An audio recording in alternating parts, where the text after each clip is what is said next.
TIFU by adopting a cat, which resulted in us both getting tapeworm, and me almost dying. Edit. Thank you to everyone who still is messaging me about this story in 2022. Goose is still here and thriving.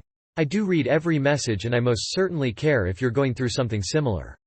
I still get a lot of messages. I don't respond to messages though asking for medical advice for your cats. I love your cat too much for that. I certainly don't respond to messages if you also think you have tapeworms. I care too much about you for that. Please consult a medical professional and take your cat to a vet if you suspect something is wrong. With love, Tapeworm Girl. Update: this fuck up has been set up perfectly for disaster over the past few months and is continuing to destroy my life. This is a long one, but every detail counts in portraying one of the worst weeks of my life.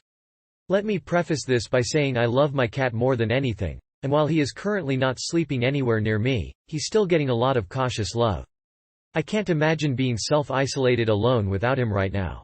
Truly, I love him too much. Too much love got us here today. In January, I adopted an 19 lbs chonker. I fell in love instantly. His last family returned him after 6 months with a bad case of fleas. He had been defleaed but came home with a slew of other health issues.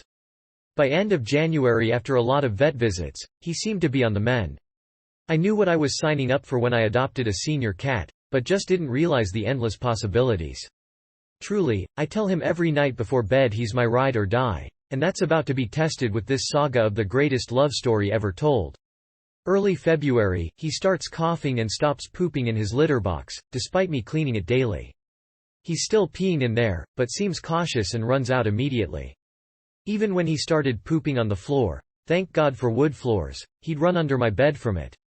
That was the only time he'd go under my bed, otherwise he was cuddled up on or next to me. His medical chart from when I adopted him said he had issues with litter box pooping. They suspected he was afraid of his last family's other cat and it was behavioral, but something didn't add up. He was fine with pooping in the litter box for the first month after his kitty enema.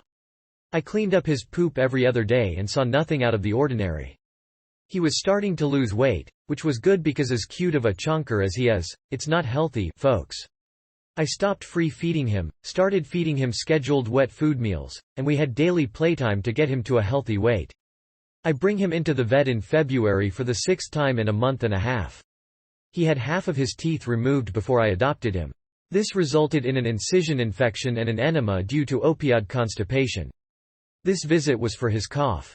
I even ask if he could have worms. The vet tells me, I know you're trying to be a good pet owner, but he likely has allergies and it's a behavioral issue.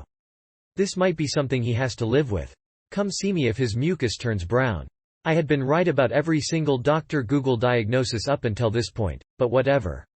I buy an air purifier, vacuum and clean regularly, change the bedding weekly. I already have an obsessive cleaning schedule, and COVID quarantine has only allowed that the time to thrive.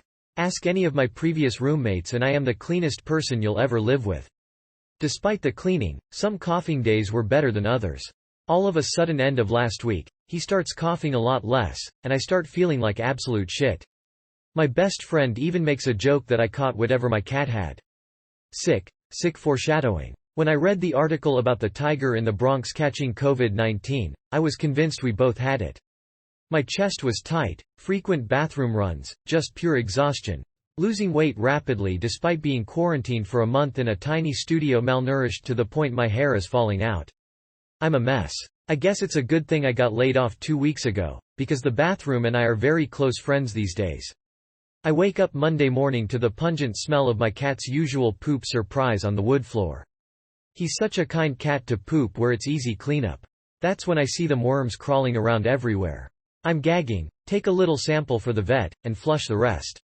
I Dr. Google the shit out of it and it is for sure tapeworms. Then I read about the eggs. Let me remind you, I change my sheets and wash my duvet cover weekly. I make my bed the second I get out of it and even vacuum my duvet cover. I run to inspect my bed, there are eggs everywhere. Little rice demons of hell that have been dropping from my poor cat's bum for 3 months. I'm dry heaving at this point. I live in an old studio apartment and my bed is against a brick wall, so I get little grout crumble patches that I have to vacuum up pretty regularly. I remember feeling little patches of what I assumed one night was grout in my sheets, but fell asleep wine drunk and ignored it. When I tell you they were everywhere, I mean they were everywhere. My pillow, under my pillow my cat and I fall asleep cuddling every night. Again, I love this cat too damn much. I call the vet and it is undoubtedly tapeworm. We suspect he's had it since I adopted him. His prescription gets to me within a few hours. I also get flea medication and spray. I check him for flea dirt regularly. And hadn't seen anything, but better to be cautious. I bag all of my bedding, throw out half of what I own, vacuum every inch of this place for an hour. I'm on the fucking floor with my flashlight and find a dead tapeworm under my couch. Swiffer, disinfect my couch, flip my mattress like total mental breakdown. I give him his medication and his cough stops instantly. He hasn't coughed once since Monday. This has been one of my childhood phobias since I read that urban legend about the guy who starved himself then put a burger patty on his tongue and lured the tapeworm out until he could grab it from his mouth. I'm thinking about this story after giving my cat his meds when holy moly diarrhea. I look in the toilet bowl to 3 long strings floating on the sides that normally I would have flushed to sewage heaven without second thought, but they are undoubtedly tapeworms. My grown ass calls my mom and sobs while still sitting on the toilet in all of my wormy glory. I call and embarrassingly show the doctor. Doctor undoubtedly tells me I too have tapeworm and writes me a prescription. He asks me if I want just tapeworm or a full deworming. I'm like, WTF does that mean? He's like, you'd be surprised how many parasites are living in you regularly. Just wait and see what you're about to poop out. I honestly just want to die at this point. My cat and I are prescribed the same medication, obviously just different doses and different price tags. His was $13 for 2 doses. Mine? $130 for 1 dose, 2 pills. That's with my last month of insurance from my previous employer. I immediately receive a text that my prescription is on backorder because of COVID. I'm trying to fall asleep that night on my couch without any blankets. When would you fucking guess it my heat stops working? So now I'm just shivering on a small ass couch knowing there's worms crawling around inside of me and eggs everywhere. I don't sleep. I call the pharmacy when they open in tears asking when my meds are going to get there. Lucky me, they had just arrived. He asks me, did you know your prescription is $130? I'm like, no, I've never had tapeworm, but I guess the price is irrelevant. We both nervously laugh. I also haven't had an in-person human interaction in a month because I've been self-isolating alone and laid off due to COVID, so this is trying on so many levels. I order delivery for a big-ass meal from my favorite restaurant because 1. I have no appetite because the thought of feeding the worms makes me want to die and I was hoping ordering from my favorite restaurant would entice me to eat. 2. Medication has to be taken with food. 3. I realize this is the last day the calories don't matter. Might as well enjoy it. I pick up my prescription, light a candle, call my best friend. We have a little virtual funeral for my worms and try to make light of the situation. I play the song I want played at my funeral, Hamburg song by Keane, it's beautiful. But it just keeps getting worse, y'all. My best friend hesitantly tells me he was telling his physical therapist about my worm saga. She recommended buying clove oil and rubbing it on my pink starfish.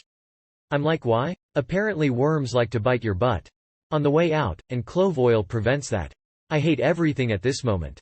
It's like the different levels of hell. I take the pills and am reading the prescription pamphlet. It notes that you'll experience random aches and pains while the worms are dying. Let me tell you, I felt every fucking worm dying as I lay blanketless on my couch in the fetal position. All of a sudden, I'm thinking about the worms and I can't breathe. My throat is kind of itchy, and I'm thinking there are worms dying in my tonsils at this point or I got COVID at the pharmacy. I'm laying there in the fetal position, telling myself it's just a panic attack. My cat decides to go pee at 2 a.m., jumps out startled, trailing pee all over the apartment. I know the medication says limit your alcoholic beverages, but I say fuck it and make a drink. I clean the pee and finally fall asleep for about 3 hours. I wake up bright and early to the smell of cat poop. Still half asleep, I searched his normal spots and couldn't find any poops. He left it in the tub for me. A new spot, thanks, cat. Easy cleanup and no worms. I take it as a win. I flush it down the toilet, bleach the tub, and obsessively wash my hands. Let me tell you, my hands are bleeding from the amount of times I wash them between COVID and Wormageddon. I look at myself in the mirror while scrubbing my raw hands and holy shit. My face is swollen to the point I'm still surprised I can see out of my eyes. My tongue is flopping all over the place. I am having a severe allergic reaction to the tapeworm medication. That panic attack while falling asleep was actually an allergic reaction. I immediately video chat my doctor. He tells me to go get Benadryl immediately and writes me a steroid prescription. I get a call from their finance department on the brief walk to the pharmacy. $140 for that 5-minute virtual visit. I try to dispute the charge. She can't do anything. I just flat out ask her, "Can I just tell you about my shitty life then for $140? We talk for 5 minutes about how much my life sucks and she agrees. She was very nice about it, but still $140. She basically tells me that if I had waited a month to get tapeworm and almost die from the medication, the virtual visit would have been cheaper without insurance. Fucking love it and American healthcare. I cut my losses, go back to the same pharmacy from the day before, and they ask me what's wrong. I lift up my glasses and they were like, "Oof, did you know you were allergic to this medication?" At this point, I'm like, why do any of you think I've had tapeworms before? Truly, complete mental breakdown. I buy my medication, a box of wine, and $20 worth of candy to ease the pain. So folks, here I am. Unemployed and alone during a pandemic, clenching my butt like never before, still haven't pooped because I'm terrified of worm kisses on the way out, face still swollen shut, but I'm breathing fine. My cat is a new cat, so for that, I am grateful. I am 100% sure I will have PTSD from this experience. It is going to be a long, long time before my cat and I snuggle regularly again, but I know we'll get there and I still love him. Adopt senior pets regardless of this story, because 10 out of 10 would still get worms again for him. Wormageddon 2020 will not soon be forgotten. TLDR, my recently adopted cat gave us both tapeworm. I almost died from the meds, and this is my hell. Edit. I'll come back and give more meaningful update, but I'm reading all of these comments over the phone, basking in the worst kind of Reddit fame with my best friend, and his smartass says, "Your tapeworm is going to come out of your butt and ask, do you know WHOIAM? But really, y'all are too kind.